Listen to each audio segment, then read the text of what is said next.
Jock was so generous, had such a warm heart. You know, just a very caring person. He would give his time to anyone. He was the consummate professional who was always in the pursuit of his own form of excellence. Jock behind the scenes was just, you know, a lad that refused to get old, a lad that refused to toe the line, and he wanted fun. He wanted to let some steam off. He wanted life to be exciting. Jock was very good at being sort of stern, strict, funny and kind and vulnerable.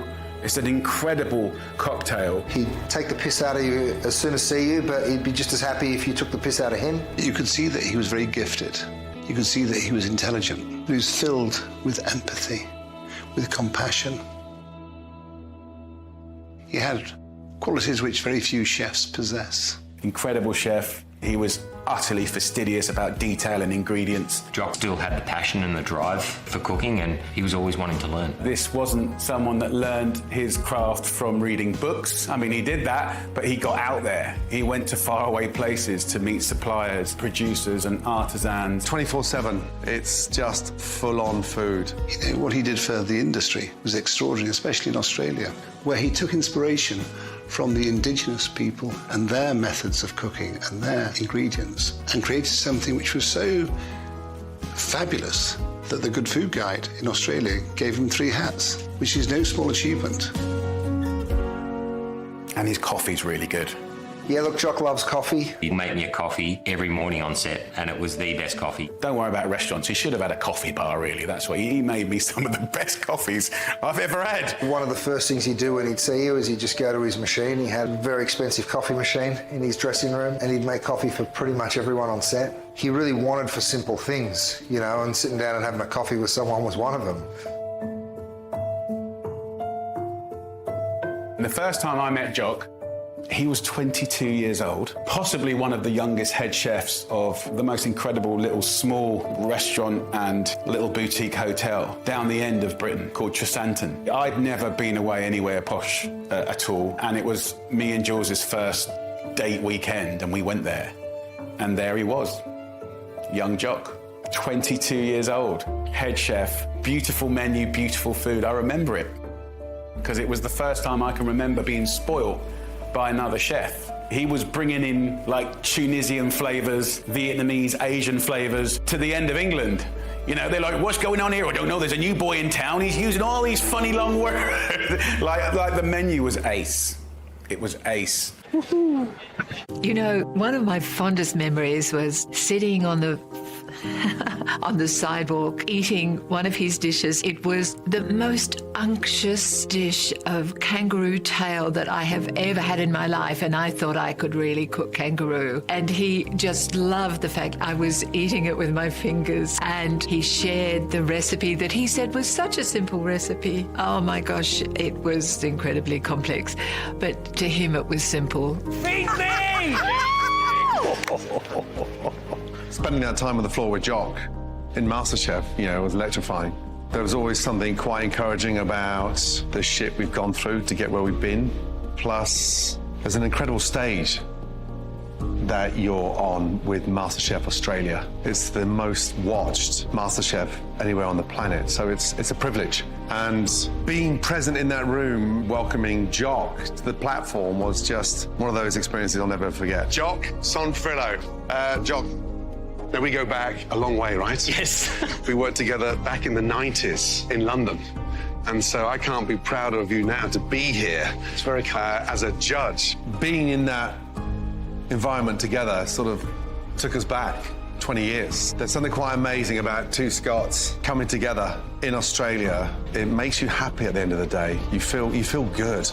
Jock had that inner courage and that ability to be brutally honest in the gentlest of ways. Watching his delight and watching him grow in stature, he put a spell on these home cooks. He lit up that kitchen. That looks sensational. Oh. We've lost a very, very bright star. It's going to leave a huge void. It's just a shock, a massive shock. He'll be greatly missed. Rest your mind, man. I think that Jock's legacy will be his consistency and being personable. His legacy, that's a tough one. He was never done as a chef. He's still got years to go, so. His example is his legacy, his story, his autobiography. That is his legacy. His death will leave an incredible hole. He was just a great chef and a great human. God bless Jock, wherever you are. Love you, brother. Thank you for everything. Rest in peace, mate. Jock Zonfrillo was a star in the true sense, and that's why he has my vote of being one of the great cooks of the 21st century. He was special. He was rare.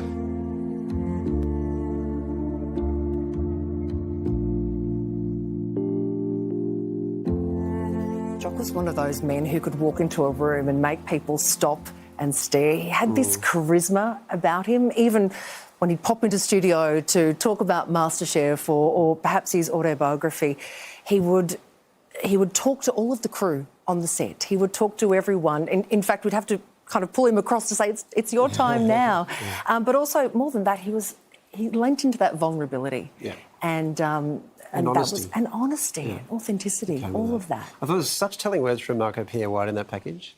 Like, rare is like, that's the word, because it's the combination. When he talks there about he had characteristics that you didn't find in chefs very often, that's not about the talent, although that was undeniably there. That's about the man. It's about the character. And I think that's what everyone's learning, is it's the combination that is just extraordinary. Special man. Really.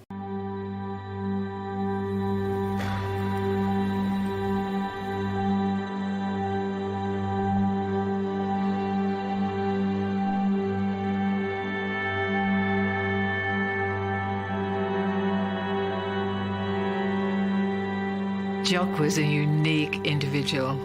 He was the most creative, warm-hearted, exuberant person who was just an amazing chef. Jock was a beautiful human being. He was just a very kind, giving, generous person in so many different ways. Jock was just one of those dudes that was always there for you. You know, he's good, he's fair, decent, treated everyone with respect, unless they didn't deserve it, and then he wouldn't. Jock Zonfrillo, he was a great thinker. He was a kind man, a thoughtful man. What he stood for was excellence. Jock's superpower, I think, was his curiosity. He was super curious and fascinated in people, food, travel. His smile, that energy that is more than energy, it was seductive because it drew people in. Jock had time for everyone. You know, like, it doesn't matter who it was on a set or in his kitchen, he genuinely had a love of people. He would speak to the person that would make coffee on set the same way he'd speak to the director. Behind the scenes, he wants to know, where have you been, what have you eaten, what's the most outrageous thing you put in your mouth over the last 6 months? There is no question Jock's passion for food was second to none. He's one of the most talented chefs I've ever come across. Cooked like a demon. The connection that he had with someone who was passionate about food was that he wanted to let them know, don't stop. The pursuit of perfection and the pursuit of knowledge and being inquisitive is an endless road. Jock was very good at reminding people of that. You know, he loved the industry. He loved food. He loved mentoring. He loved teaching. He loved experimenting. He was a natural teacher with amazing technique to draw from. I think Jock made a difference to anyone he connected with. If you ever needed to bounce anything off, you know, Jock was the person. All the stories, there's a consistency there. And the consistency is, he made time for me. Come here. He knew what he wanted in his career, and he was driven and he was passionate. He was quite an extraordinary man. He set up this incredible journey in life, adventure to Australia, made his mark. You know, Jock came out here and, you know, he was in his 20s when he was head chef of Restaurant 41, which is one of the best restaurants in the country, if not the best restaurant at the time that he was there. You know, had 3 hats. You know, that's an incredible accomplishment. He came from really humble beginnings and he smashed it. Jock smashed it. Turned everything on its head in the most magical and delicious way. As a chef, Jock brought so much to Australia. He was a mentor to so many people, but what he had done with Irana and the Irana Foundation and Indigenous Foods taught everyone so much. He embraced Indigenous ingredients. Not only our Indigenous ingredients, but also our Indigenous culture and the Indigenous communities. And sort of was one of the first people to actually care and give a shit. You know, back in those days, everyone was pretty naive about Indigenous food, particularly, you know, the chefing world. And he brought knowledge that made us all open our eyes and start using it. Some of the finest meals I ever had in Australia were cooked by Jock Zonfrillo. He loved Australia so much. Why, mate? Mate. Yes. He did what he did by doing. Like seeing is believing. Actions speak louder than words. That's kind of Jock, right? He was special. But I think what people don't know is how much he cared, you know, like how much he really did care about his craft and the people around him. He was a very, very honest, genuine man.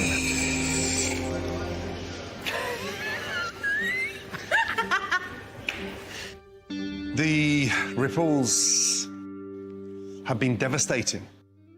No one's going to get over this quickly. If there's one thing that we've done as chefs is we've united, and we're talking about the good times. So,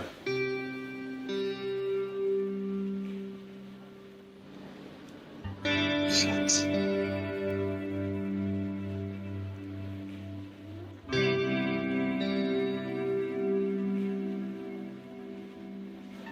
Sorry. It's just so painful, that's all.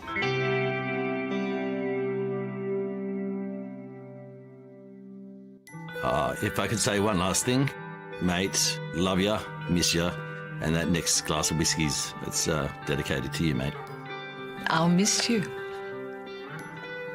He did a lot on this planet, and it's time for him to rest, so. Jock Zonfrillo will never die. He will live on through everyone he touched.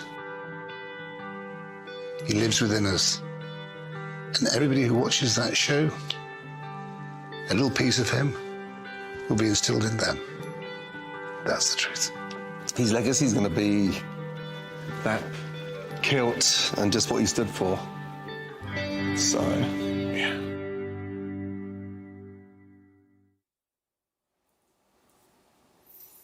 I mean, what a tribute, because there are giants in that package, like proper giants, and they're looking up at him.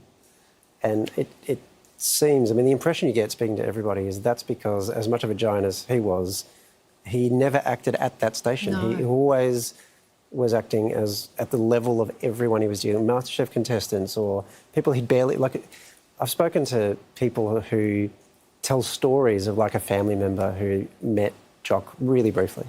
It might be like a couple of minutes, something like that. And the impact that had on them months, years later, they still talk about that. They still reflect on that. And that's the thing. I mean, when you think about the calibre of those people, they spot that in him. And they would have no reason to spot that if it wasn't so present in everything that he did. He was a giant in so many ways, and I think partly because he stared down his demons at a really young age. He pulled himself back from the brink, and he did not want to squander a moment of life. His beautiful family, his gorgeous wife, he had so much to live for. Such an incredible bloke. Yeah. And the amount of giving. The amount of giving, the mentor. I mean, even speaking to Andy the other day, he said that Jock's best part, what he loved most about MasterChef was mentoring the up-and-coming chefs and putting them on a path that he was on. He just wanted to give back. And not because he thought it was the brief. No. But because that just emanated from him. He loved it. Yeah. He loved it. It's a very consistent theme.